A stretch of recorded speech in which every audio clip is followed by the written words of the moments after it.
প্রিয় শিক্ষার্থীবৃন্দ, আশা করি তোমরা সবাই ভালো আছো। তোমাদের সবাইকে স্বাগতম জানাচ্ছি আজকের এই গুরুত্বপূর্ণ ক্লাসটিতে। আজকের ক্লাসে আমি তোমাদের সাথে আলোচনা করব স্টোরি লেখার সহজ টেকনিক নিয়ে। এই একটি কৌশল যদি তোমরা ফলো করো তাহলে তোমরা পরীক্ষায় যে স্টোরি আসুক না কেন তোমরা অতি সহজেই অ্যান্সার করে আসতে পারবে। তো চলো দেরি না করে আর শুরু করা যাক। সবাই ভিডিওর শেষ পর্যন্ত সাথে থাকো। আশা করি তোমাদের স্টোরি লিখতে আর কোনো সমস্যা থাকবে না। প্রিয় শিক্ষার্থীরা, একটু লক্ষ্য করো, এই যে কৌশলটা আজকের শিখাবো সে কৌশলটি অনুসরণ করলে তোমাদের এখানে কোন কোন স্টোরি লেখা সম্ভব হবে একটু মোটামুটি একটু ধারণা দিয়ে দিচ্ছি। দেখো, 1 নম্বর স্টোরি হচ্ছে অ্যান অ্যান্ড এ ডাব। এই যে স্টোরিটি, এই স্টোরিটি তোমরা লিখতে পারবা। এই যে কৌশলটা শিখবে, একটাই কৌশল লিখবে, এতগুলো স্টোরি। এখানে মোটামুটি তোমাদের জন্য 15টি স্টোরি রেখে দিয়েছি। এই 15টি স্টোরি তোমরা যদি ফলো করো, 15টি স্টোরি কিন্তু তোমরা অতি সহজে লিখতে পারবা। তো আশা করি সবাই বুঝতে পেরেছো যে কি বলতে চেয়েছি। দেখো, প্রথম স্টোরিটা আবার একটু বলতেছি, অ্যান অ্যান্ড এ ডাব। দ্বিতীয় স্টোরি হচ্ছে গ্রাফসল লসল। আর পরেরটা দেখো, অ্যান অনেস্ট উড কাটার। তারপরে 4 নম্বরটা হচ্ছে মানি ক্যান্ট ব্রিং হ্যাপিনেস। তারপরেরটা হচ্ছে টু ফ্রেন্ডস অ্যান্ড এ বিয়ার। তারপরটা হচ্ছে ইউনিটি অ্যান্ড এ স্ট্রেংথ। তারপরে দেখো 7 নম্বরের স্টোরিটা হচ্ছে কিং লিয়ার অ্যান্ড হিজ 3 ডটার্স। তারপরে হচ্ছে নোবডি বিলিভস এ লায়ার। তারপর হচ্ছে গোল্ডেন টাচ কিং মিডাস। যে গল্পটি আছে সেটা তোমরা পড়লে যেভাবে লিখবা সে কৌশলটা কিন্তু এই একটা কৌশলের মাধ্যমে তোমরা এটা শিখে ফেলতে পারবা। তারপর হচ্ছে who will build the cat. এই স্টোরিটাও তোমরা এই কৌশল শিখলে লিখতে পারবা। তারপর হচ্ছে where there is a will there is a way. এই স্টোরিটি 11 নম্বরে রয়েছে, ইচ্ছা থাকলে উপায় হয়। তারপর হচ্ছে perseverance is the key to success, অর্থাৎ সঞ্চয় হচ্ছে প্রিজার্ভেন্স, তো বুঝতেই পারছো এটা সফলতার চাবিকাঠি। তারপর হচ্ছে dress doesn't make a man great. তারপরে 14 নম্বর স্টোরি হচ্ছে dog with a piece of meat over a bridge. তারপরে 15 নম্বর স্টোরি হচ্ছে a dreadful call at midnight. তো এই 15টি স্টোরি তোমরা একটা স্টোরি পড়বা, একটা স্টোরি ফরম্যাট শিখবা। তো মোটামুটি এই 15টি স্টোরি তোমরা যেটাই পরীক্ষায় আসুক অতি সহজে লিখে আসতে পারবা। তো চলো, তোমাদের দেরি না করে মেইন টপিকসে চলে যাচ্ছি। একটু লক্ষ্য করো, এখানে দেখো লেখা আছে স্টোরি লেখার সহজ নিয়ম। তোমরা একটু নোট করে নিবা যাতে করে তোমরা পরীক্ষার আগে প্রস্তুতি নিতে পারো।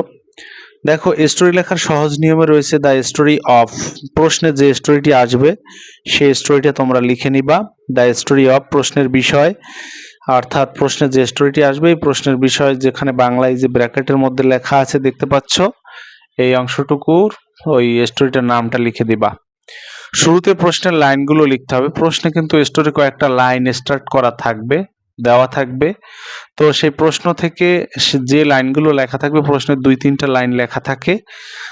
প্রশ্নের স্টোরির 2-3টা লাইন যে লেখা থাকে সেই লাইনগুলো প্রশ্নে যে লাইনগুলো স্টোরির দেওয়া থাকা আছে সেই শুরুতে সেগুলো হুবহু লিখে দিবে। এরপরে দেখো তোমরা তারপর কোন জায়গা থেকে এই ফরম্যাটটা শেখা শুরু করবে। The following story is very pleasant full stop. In this story there is one situation in which the character এরপরে who is the chief figure in the story। তারপর হচ্ছে as we come to know through this story। দেখো লাইনগুলো কিন্তু অত্যন্ত সহজ করে লেখা। there is suspense which makes the story entertaining। the story is based on a situation which is related to human life। তারপর আছে দেখো there is some point below the story, all points are essential. এরপরে story নেমটা লিখবো, এসেনশিয়ালের পরে full stop দিবা। তারপরে story নামটা লিখবা, স্টোরি যেটা আসবে পরীক্ষায় সেই নামটা লিখবে স্টোরির। তারপরে played an outstanding role, full stop. তারপরে দেখো হি অর শি, যদি স্টোরিতে কোনো পুরুষ কাউকে বোঝায় স্টোরির টপিক্সে তাহলে হি লিখবা, আর যদি মহিলা বা নারী বোঝায় তাহলে সি লিখবা, আর যদি কোনো শিশু বা অন্য কিছু বোঝায় তাহলে ইট লিখবা। তাই এটা he oblique she oblique it, যেটা আসবে সেই অনুযায়ী লিখবা। তারপরে was the main character of, ওই স্টোরিটার নামটা লিখবা, স্টোরি নেম লেখা আছে। There are many interesting character in this history বা ইন দিস স্টোরি। এই স্টোরিটার মধ্যে হিস্টোরি না লিখে স্টোরি লিখবা, এখানে হিস্টোরি লেখা আছে, একটু মিসিং আছে, তাহলে একবার there are main interesting character in this story, তোমরা হিস্টোরি না লিখে স্টোরি লিখবা।